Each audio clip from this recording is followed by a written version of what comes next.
This is a download from the BBC. For more information and our terms of use, go to bbcworldservice.com/podcasts. Hello, I'm Stephen. And I'm Alice. And this is 6 Minute English. This week we're talking about social networks. In the past few years, social networking websites like Twitter and Facebook have experienced a huge rise in the number of people using them. Sometimes called social media, they offer their members or users an easy and entertaining way to maintain links or stay in contact with people they know and trust. And do you use social media much, Alice? I do, especially with friends who live abroad. Well, social networking websites have been in the news recently because of worries about their safety. There's evidence to show that criminals are trying to trick people into giving away their passwords, for example. But before we find out more, are you ready for today's question, Alice? I am. I hope it's not too hard. Well, we'll see. Can you name the first celebrity to have more than 10 million people following his or her updates on Twitter? Was it A. Ashton Kutcher, B. Lady Gaga, or C. Stephen Fry? Oh, I would guess Lady Gaga. I won't give you the answer just yet. We'll find out at the end of today's programme. But more about today's topic. Lots of people use sites like Facebook and Twitter to publish short messages or status updates about what they're doing. They also use them to share photographs or web links. A status update is a way of telling other users about what you're doing right now. But this can sometimes reveal personal information, which criminals might use to scam people into giving away their passwords or other confidential information. A scam is a way of cheating or tricking somebody into giving you money or an important piece of information. Here's the BBC's technology correspondent, Mark Gregory, to explain how some of these scams work. Social networking is all about maintaining links with people you know and trust, which makes networking services like Facebook an obvious target for scams involving impersonation. The scale of the problem is highlighted in the latest 6-monthly security intelligence report from the computer software giant Microsoft.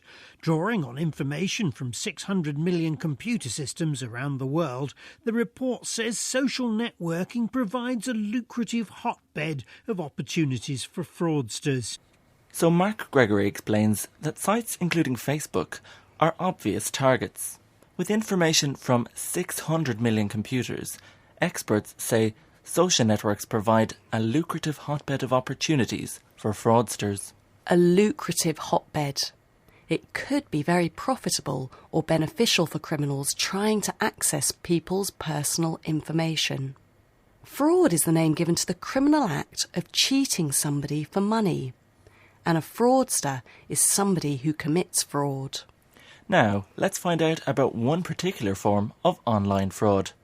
Here's the BBC's Mark Gregory again. Listen out for the word phishing and see if you can understand what it is. Phishing frauds take the form of messages that often appear to come from someone the user knows, friends or colleagues perhaps, that trick them into providing information useful to criminals. Did you hear the word phishing? It's spelled differently to how you might expect it to be. P-H-I-S-H-I-N-G.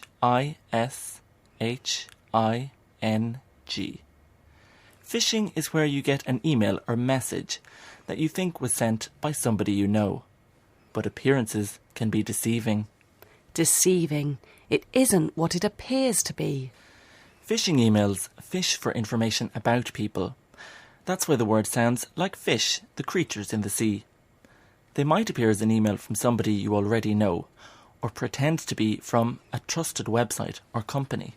Phishing emails encourage you to hand over important personal information, such as your password or username. And with this information, criminals might be able to gain access to or get into your Facebook or Twitter account. So are there any ways we can protect ourselves from this kind of scam or fraud, Stephen? Well, it's important to be very careful about the information you share online. Lots of social networks have advice or guidelines on creating a secure password and on how to stay safe online. I guess it's better to be safe than sorry. Exactly. The report from Microsoft says there has been a 12-fold or 1,200% increase in the number of phishing attacks since last year. That's a very large increase. So we should be vigilant. Yes, we need to keep our eyes open and pay careful attention to any suspicious-looking emails or messages. And before we go today, Alice, do you have the answer to my question? Can you name the first celebrity to have more than 10 million people following his or her updates on Twitter? And I said Lady Gaga? And you're right. Oh, good. All up to date on the latest pop music. And before we go, Alice, would you mind reading some of the words from today's programme? Of course. Social networks. Status update. Scam. Fraudsters. A lucrative hotbed. Thanks, Alice. Well, it's time for us to log off from today's 6 Minute English. See you next time. Bye. That was 6 Minute English from bbclearningenglish.com.